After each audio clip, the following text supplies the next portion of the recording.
Seberapa dekat nih Pak Kiai dengan almarhum? Tahun 89 Gus Dur pergi umroh. Nah kemudian itu pertama kali saya kenal dengan beliau. Saking asyiknya bincang-bincang sampai Gus Dur keluar dari hotel.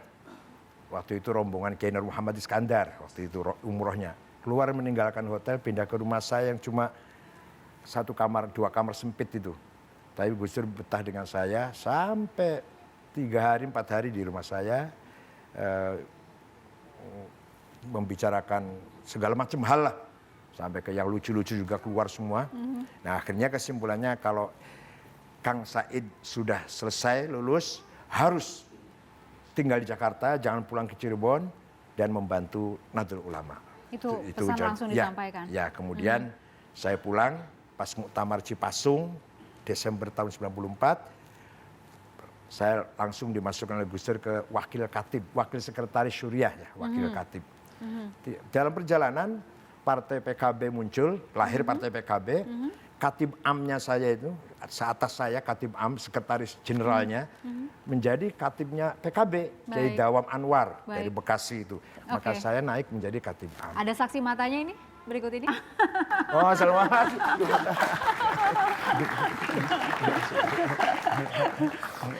Iya, saksi mata ya Pak Kiai ya? Iya. Gimana ceritanya waktu itu Pak? Jadi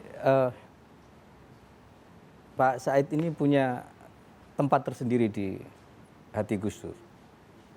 Ini saya buktikan dalam beberapa kejadian ketika saya oleh Gus Dur diminta untuk bertugas di Mekah, di Misfalah waktu itu. Gus Dur pesan kepada saya waktu saya mau berangkat untuk ketemu 2 orang di Mekah. Nah salah satunya Pak Said. Nah ini kan tinggal di Aziziyah ya?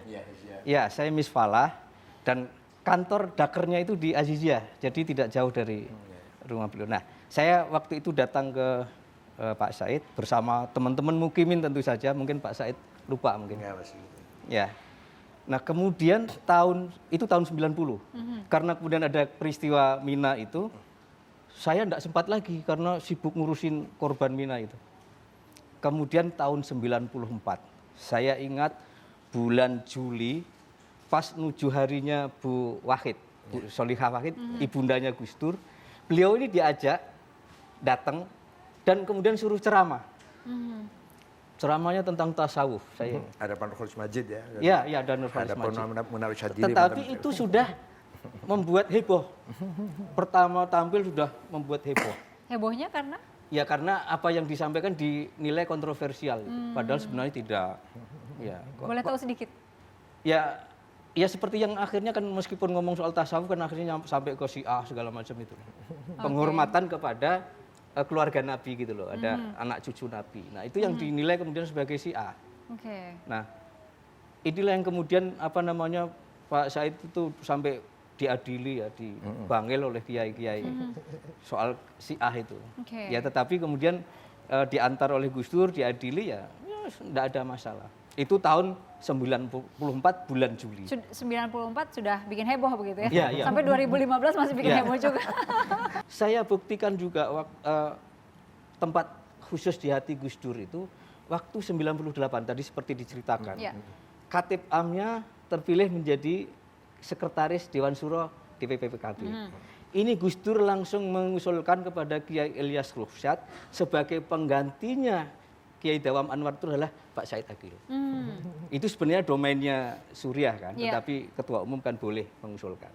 Nah kemudian tahun 99 Gus Dur jadi anggota MPR, utusan golongan.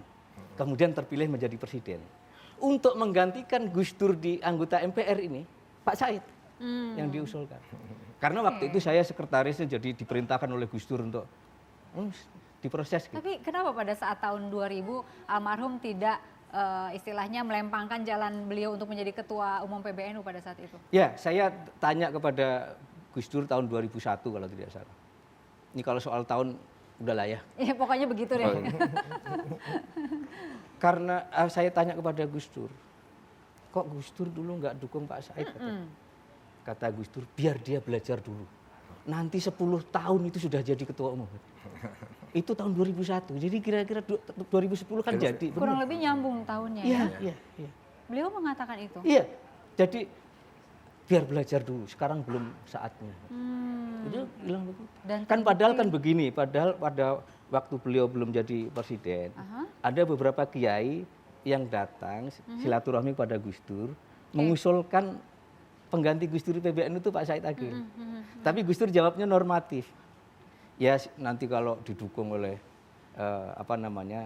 cabang wilayah ya, ya silahkan lah. Jadi kan normatif sekali.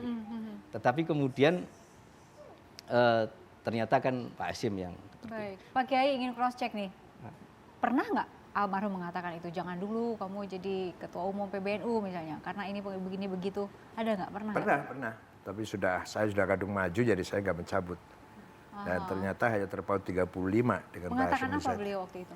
Nantilah gitu. Nah, yang menarik kan setelah beliau tidak jadi presiden, kemudian pagi-pagi jogging, mampir ke rumah saya, minta air putih, minta roti tawar, dan minta dibacakan kitab karyanya Imam Ghazali, namanya kitab Ihya. Minta dibacakan bab sabar, yang menerangkan sabar. Baru saya bacakan 2 garis, sudah tidur. Nyenyak, malah mendengkur malah tidurnya. Nah, ada 1/4 jam atau lebih, bangun, kemudian beliau mengatakan, bahasa Jawa ya, tapi bahasa Indonesianya begini, nanti kalau ente sudah usia 56 tahun, jadi ketua umum PBNU. Pas bangun langsung mengatakan begitu? Iya. Nah, betul, waktu di Makassar itu usia saya 56 tahun. Wow, saya merinding nih. Iya. Jadi kan benar sama dengan saya. Kalau kepada saya cuma nanti 10-an tahun lagi kan dia sudah. Bapak terima kasih sudah hadir. Kita harus jeda dulu Pak Kiai. Saat lagi kami kembali. Sampai berapa kali itu Pak Badrudin kira-kira Dan Pak kalau lihat Kiai? film kan dicatat judulnya dan apanya itu sekitar 40 atau berapa itu. Dicatat. Iya ada judulnya. Dicatatnya di mana sih? Ya di buku kalau habis lihat kan judulnya ini apa yang mainnya ini kan dicatat ya. Oke. Arsipnya ada di saya. Aduh, kalau dibawa